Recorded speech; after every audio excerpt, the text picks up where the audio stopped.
큰 은혜 있기를 원합니다.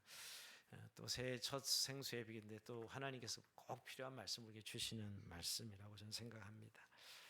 여러분, 요한일서를 새해 첫날부터 우리가 쭉 묵상하면서 새해 주시는 참 이렇게 벅찬 말씀이다. 우리가 어떤 신앙의 확신이라는 거 있잖아요. 확신의 문제를 다루고 있는데, 물론 이 저자는 요한이고요. 그래서 사도 요한이 요한복음을 기록했죠. 예수님이 하신 일을, 예수님이 정말 구주시고 하나님의 아들이심을, 그래서 예수를 믿어 영생 얻는 진리를 요한복음을 통해서 말씀했습니다. 자, 그게 오늘 믿음의 내용이 뭔지를 분명하게 가르쳤다면, 요한일서는 어떻게 살아야 되느냐, 그 우리가 가진 구원을 어떻게 확신하고 또 어떻게 살아야 되느냐 문제를 다루고 있습니다. 특별히 이제 우리가 계속 반복적으로 나오지만, 특별히 믿음의 문제, 예수 믿고 우리가 영생 얻는 것, 이것을 반복적으로 우리의 믿음의 증거라고 말씀하고 있고, 또는 구원받은 자가 결국 이제 구원받았으면 계명을 지킨다면, 계명에는 용어를 많이 나오죠. 근데 그 계명이 뭐냐? 사랑이라는 거예요. 사랑의 계명이죠. 예수님이 제자들에게 새 계명을 주셨듯이 오늘 사랑하는 삶에 대해서, 구원받은 자의 삶은 사랑하는 자의 삶이다라는 것입니다. 특별히 오늘 본문은 여러분 4장이 요한일서 중에 핵심이에요. 우리가 5장까지 사도 요한일서가 있지 않습니까? 4장이 핵심 장인데, 결국은 그리스도의 삶의 본질이 결국 사랑이잖아요. 자, 하나님의 사랑 때문에 우리가 구원받았고, 이제 예수의 이름을 믿어서 구원받았고, 우리가 사랑하라는 계명을 지키는 자들인데, 오늘 그리스도의 삶의 본질이 뭐냐? 사랑 안에 거하는 삶이다. 즉 오늘 사도 요한은 사랑 안에 거하라라고 말씀하고 있는 것이죠. 여러분, 우리가 신앙생활하면서 그런 질문 던져보지 않습니까? 나는 정말 하나님 안에 거하고 있는가? 뭔가 이렇게 확신에 대한 부분이 약간 흐려질 때 그런 질문을 던지게 되죠. 좀 내 신앙 진짜야? 가짜야? 뭐 이런 거죠. 정말 하나님 나와 함께 하신다는 걸 늘 우리가 듣고 믿고 있는데, 도대체 나와 함께 하신다는 하나님 이 확신이 어디서 오는 것이지? 어디서 오는 거야 이 확신이? 이런 질문에 오늘 이 본문은 답을 하고 있는 서신서입니다. 오늘 요한일서 4장 13절 21절은 신앙의 확신이 어디서 오느냐 하는 문제, 그리고 그 확신이 어떻게 삶으로 드러나는지에 대해서 분명하게 보여주는 말씀입니다. 첫 번째는 신앙의 확신이 어디에서 오는지, 그리고 또 그 확신이 어떻게 삶으로 드러나는지, 즉 사랑하는 삶이 어떻게 드러나는지를 보여주는 말씀입니다. 오늘 본문에 제일 많이 나온 단어가 거하다죠. 거하다. 사랑이라는 단어와 거하다는데, 헬라어로 메노라는 이 단어는 거하다는 잠시 들르는 것이 아니라 정착하다, 머물다, 살다 이런 뜻입니다. 여러분, 물고기는 물 안에 있어야 살죠. 그렇죠? 물 안에 거해야만 물고기는 삽니다. 여러분, 나무는 줄기에 붙어 있어야, 나무가지는 줄기에 붙어 있어야 살지요. 그것처럼 그리스도인의 영적 생존과 행복은 우리가 어디에 거하느냐에 달려 있다는 거예요. 오늘 그리스도인의 삶의 행복과 우리 가진 신앙은 도대체 어디에 거해야 되느냐, 즉 하나님의 사랑 안에 뿌리를 내리고 거해야 된다는 사실을 말씀하고 있는 것입니다. 여러분, 오늘 우리가 살아가는 세상은 많이 불안합니다. 사람들이 눈빛에 불안 이렇게 써 있습니다. 이거 안 쓰인 사람이 거의 없어요. 불안이에요. 분명히 부유한데, 분명히 제가 사는 건 잘 사는데 여러분, 그런데 불안이 늘 있죠. 그리고 또 걱정입니다. 걱정. 그리고 요즘은 좀 우리 사회는 고독, 외로움, 그 외로움의 눈빛이 너무 많습니다. 많은 군중 속의 고독, 그렇게 가족이 같이 있는데도 여전히 내 이야기를 들어줄 사람이 없어요. 나는 너무 외로워요. 이런 외로움의 눈빛을 보게 됩니다. 그런 우리들에게 오늘 주님은 초청하고 계세요. 두려움과 그런 미움의 자리에 나의 사랑 안에 거하라. 그 고독의 자리에서 내 사랑 안에 거하라.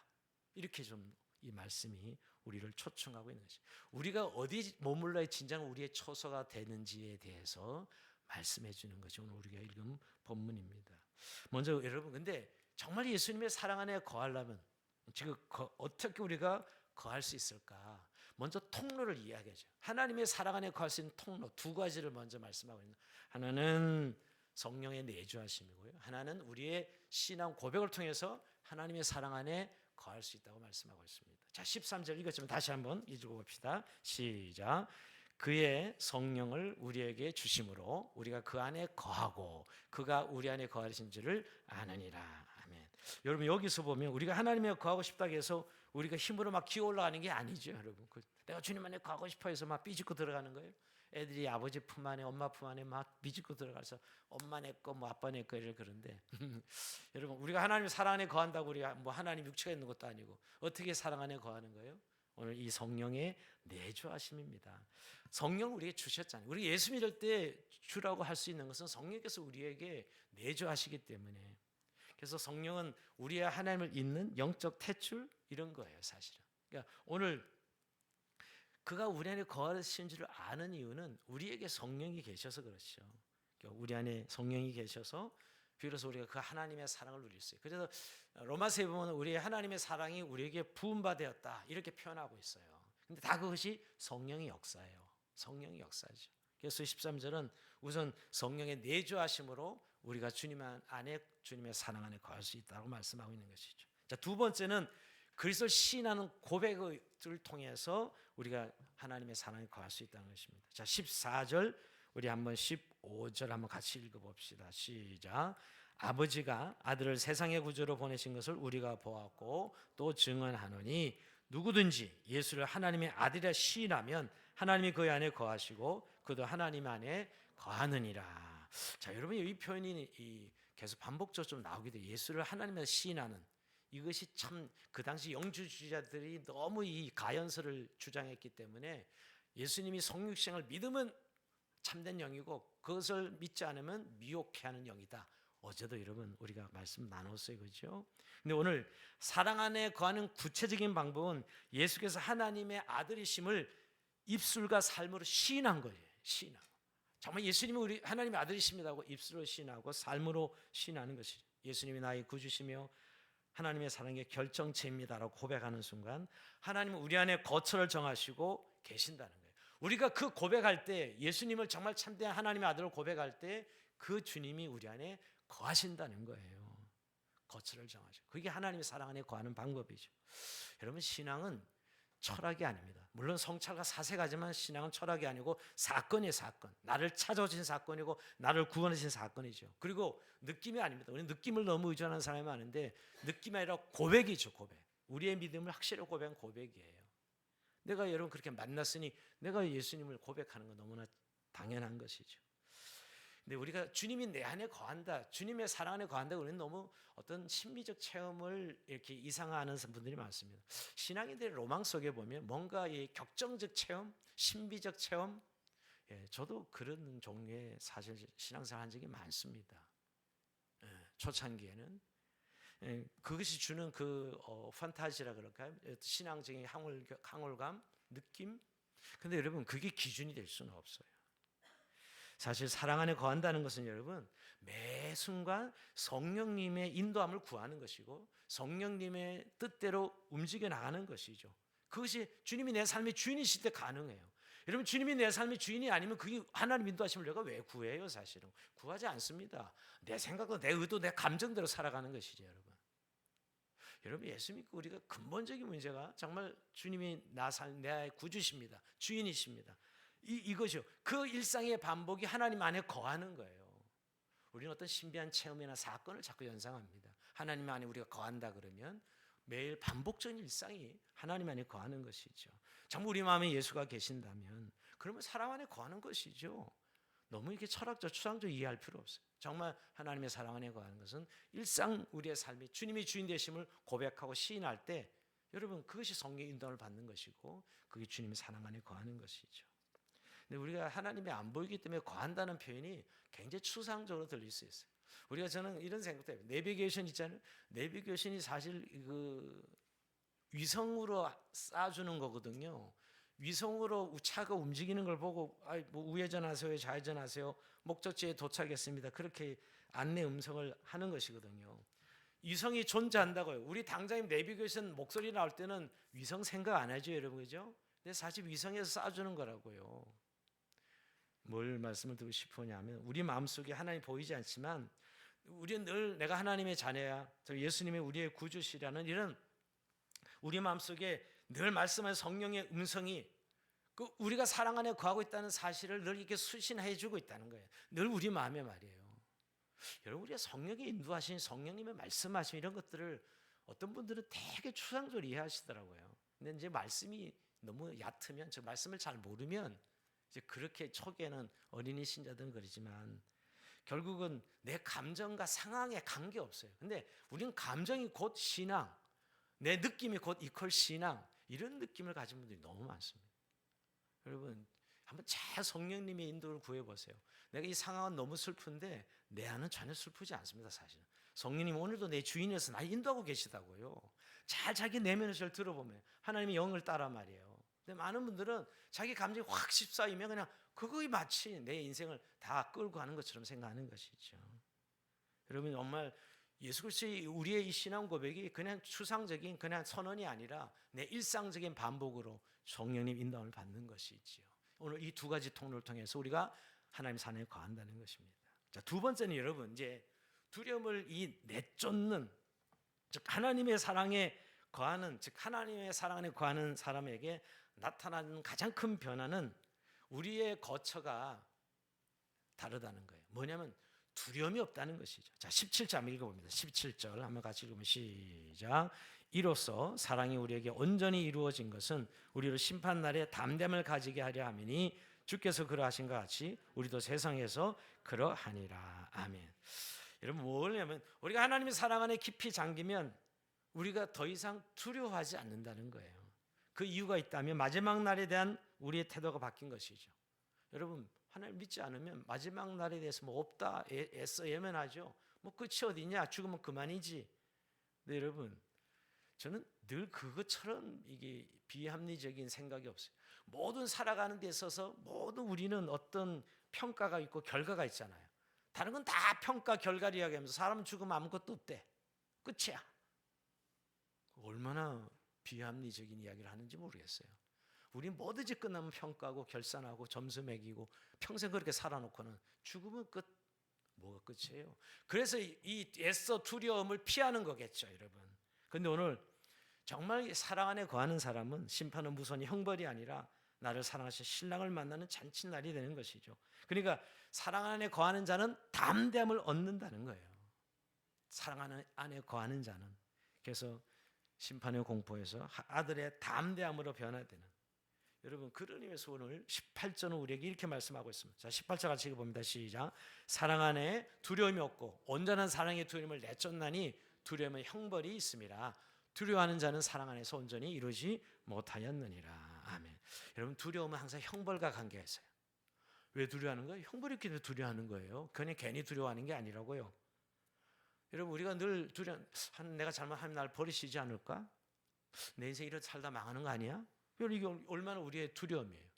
근데 여러분, 이미 두려움 자체가 형벌이에요. 두려움, 그 마음이 형벌을 받고 있는 거죠, 여러분.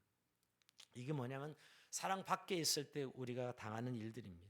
근데 온전한 사랑은 이런 모든 두려움을 다 던져버릴 수 있다. 이 모든 두려움을 내쫓느니라. 여러분, 그러게 보면 내가 좀 막 염려하고 걱정하고 두려움에 떤다면 하나님의 사랑 안에 거하지 못하고 있는 증거예요. 아, 이게 내가 하나님 사랑 안에 지금 거하지 않고 있구나. 그래서 두려움에 사로잡히는 거죠.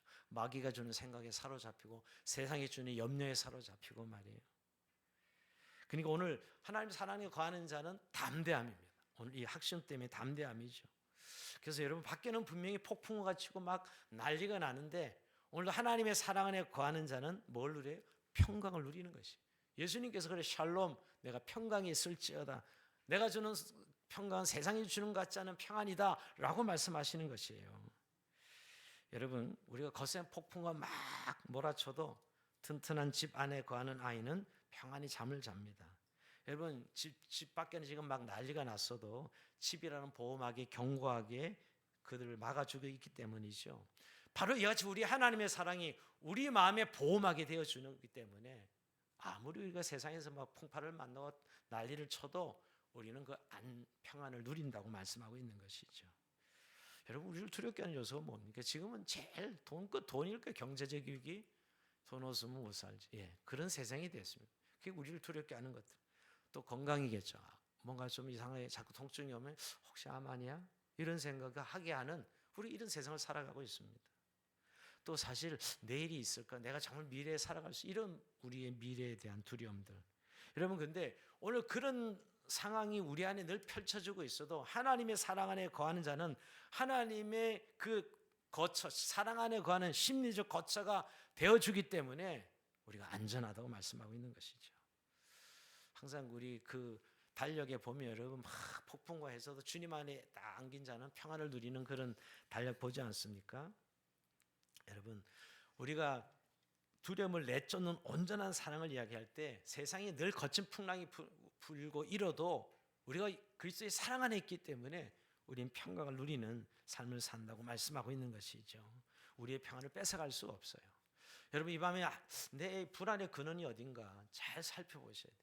내 마음 안에 정말 내가 지금 거처를 하나님의 사랑에 거하지 아니하고 여전히 세상적인 것에 또 마귀가 주는 어떤 이 미혹의 영대 휩쓸려서 거기에 지금 우리가 거처를 두고 있다면 계속 우리 마음 불안을 떨쳐버릴 수가 없는 것이죠.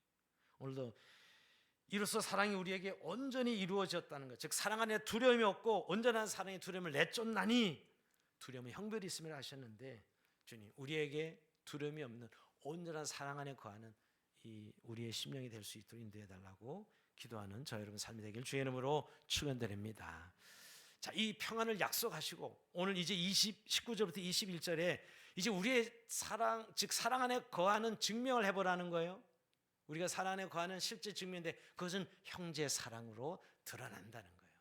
자, 이 말이 없이 굉장히 두려움의 말씀이기도 하고 우리에게 왜냐하면 내가 사랑이 별로 안 나타나는 것 같거든요. 그러니까 늘 나는 하나님 사랑에 거하지 못하겠다, 못하는구나 이런 생각이 드는 두려움의 말씀이기도 하지만 반대로 오는 생각.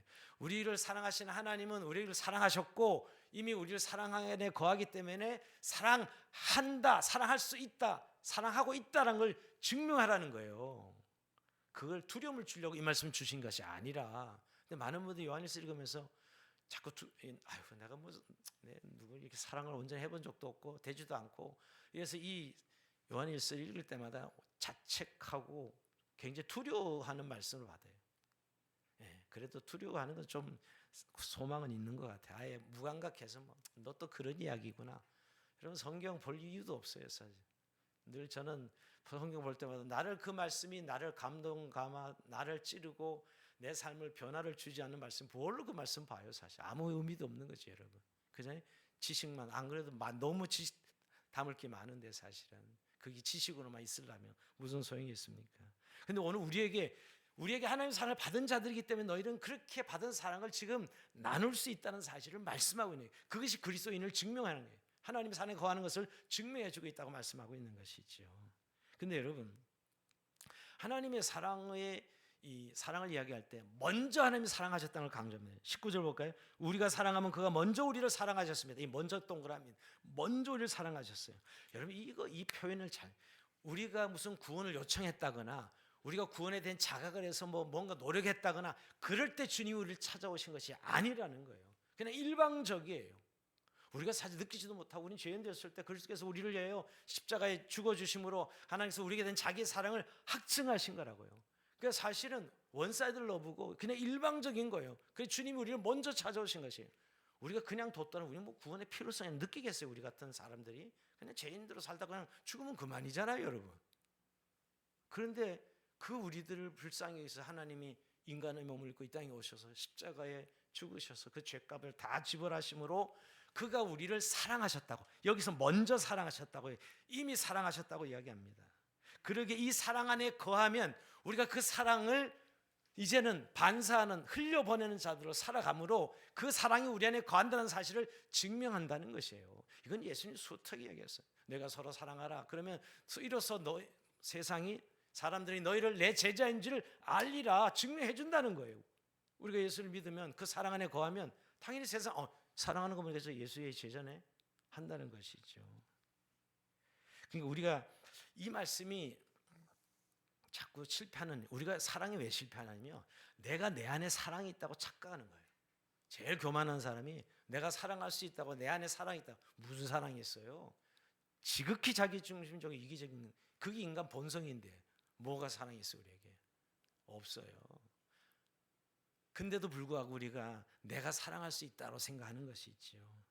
오늘 우리가 사실은 하나님이 우리에게 아가페적인 사랑을 부어 주셨기 때문에 우리가 형제를 사랑하는 것이죠. 자매를 사랑하는 것입니다. 먼저 우리를 그래서 우리가 항상 주님께서 내가 너희를 사랑한 것 같이 너희가 서로 사랑하는 거예요.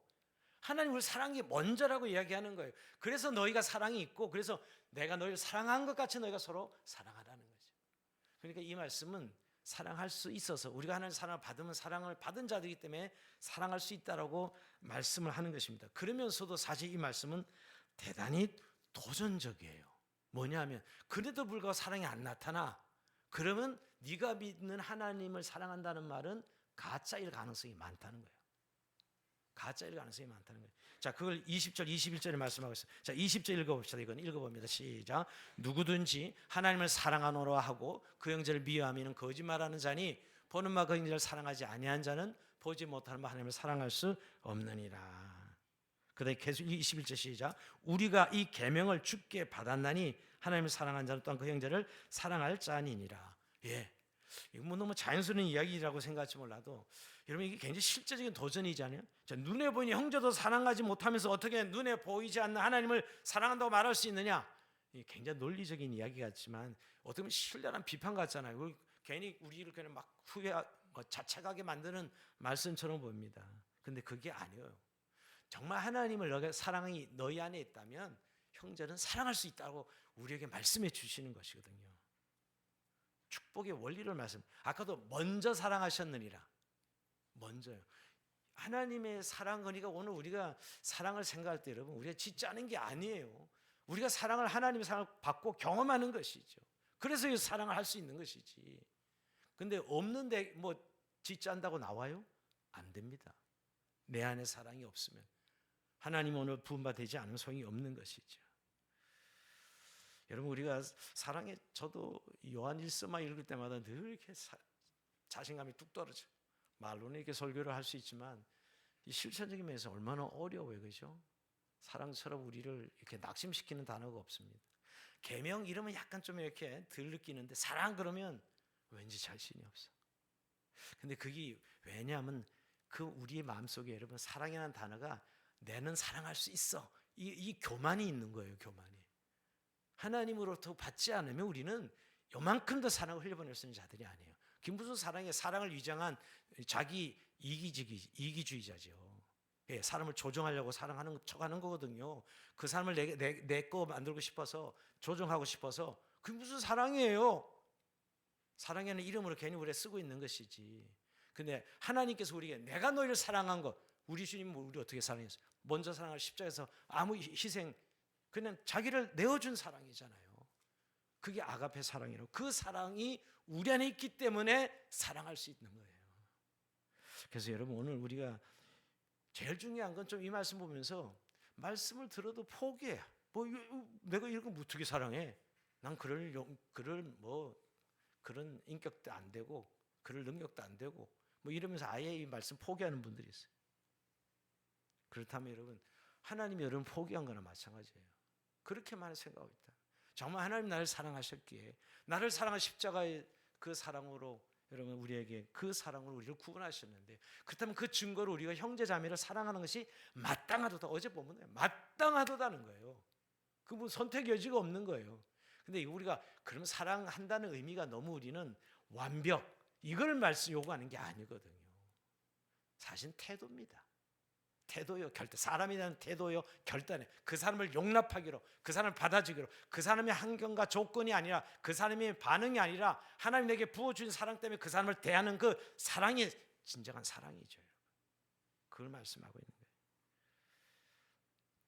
그래서 여러분 우리가 다시 한번 좀 사랑에 대한 너무 극단주의자들 있잖아요.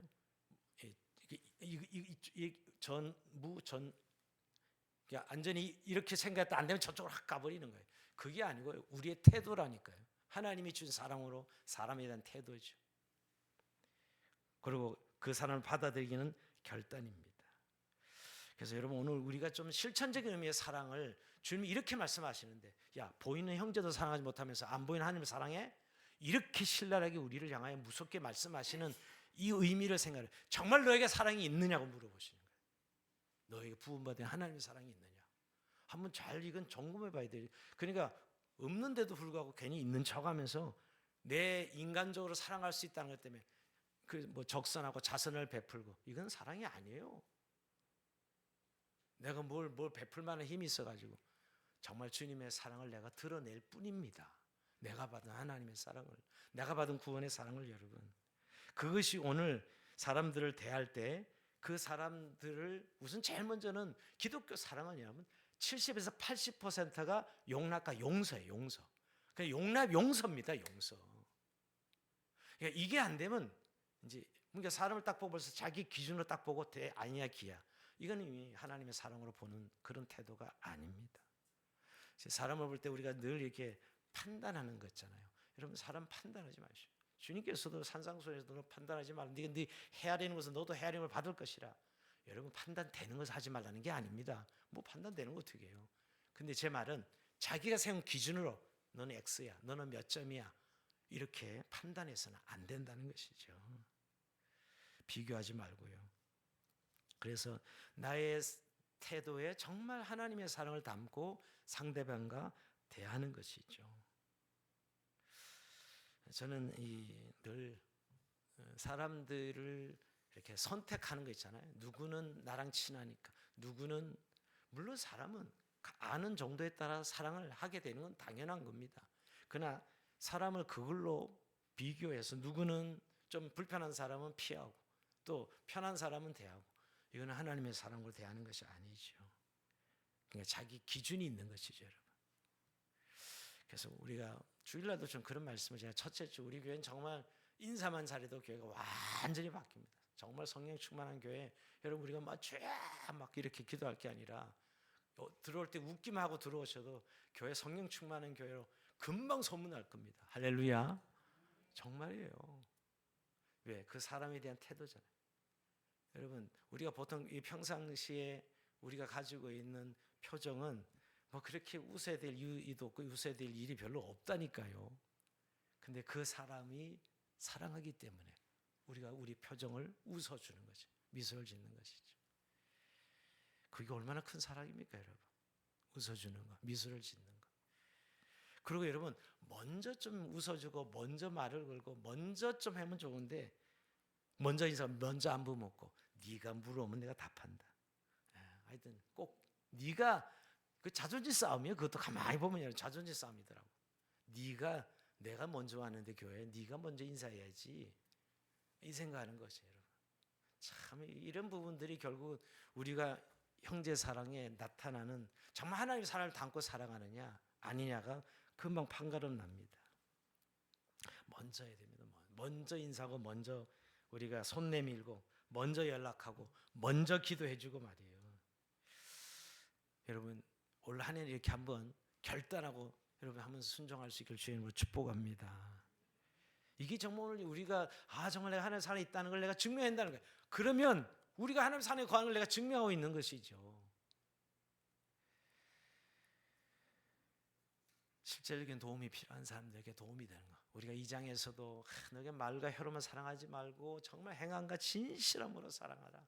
그러니까 보이는 사랑으로 하고 또 하나는 진실한 거. 여러분 말은 번지르르하게 하는데 결국은 다 자기 이해관계 때문에 말하는 거야. 진실성이 하나도 없어. 이 부분이죠. 그래서 오늘 이런 실천적인 사랑을 말씀하고 있는 것이죠. 여러분 교회의 사랑은 여러분 교회를 교회되게 하는 능력 있는 교회가 되게 만드는 거예요. 야 주님이 거하시는구나를 뭐 말로 해요. 그 교회 사랑하는 모습을 보면 그건 주님이 이 교회에 충만히 임재하고 있는 걸 보여주고 있는 거죠. 내가 그리고 그리스도인이심을 내가 그리스도인인 것을 사람들에게 확실하게 보여주는 것이죠. 여러분 오늘 이 상처받을까봐 또 내가 뭐 이런 말 했다가 내가 또 당할까봐 뭐 그런 마음들이 너무 우리 안에 있어요. 사람은 상처받으면 약간 그런 방어막이 쳐지는데 누구나 내가 이 말에서 또 상처받지 이런 생각이 그러면서 딱 끊어져 있어. 거기에 고성까지만 딱 이야기해. 근데 여러분 좀 사랑할 때 상처받을 용기를 가지세요. 그게 하나님이 여러분 예수님이야말로 얼마나 많은 상처를 받은 사람이에요. 자기 제자들에게 배신당하고 말이에요. 아무런 관계 없는 사람, 죄인들 십자가에 죽으셔야 되는 그 주님이야말로 여러분, 그러니까 사실 예수님은 상처 입은 치유자다 이렇게 말씀하고 있잖아요.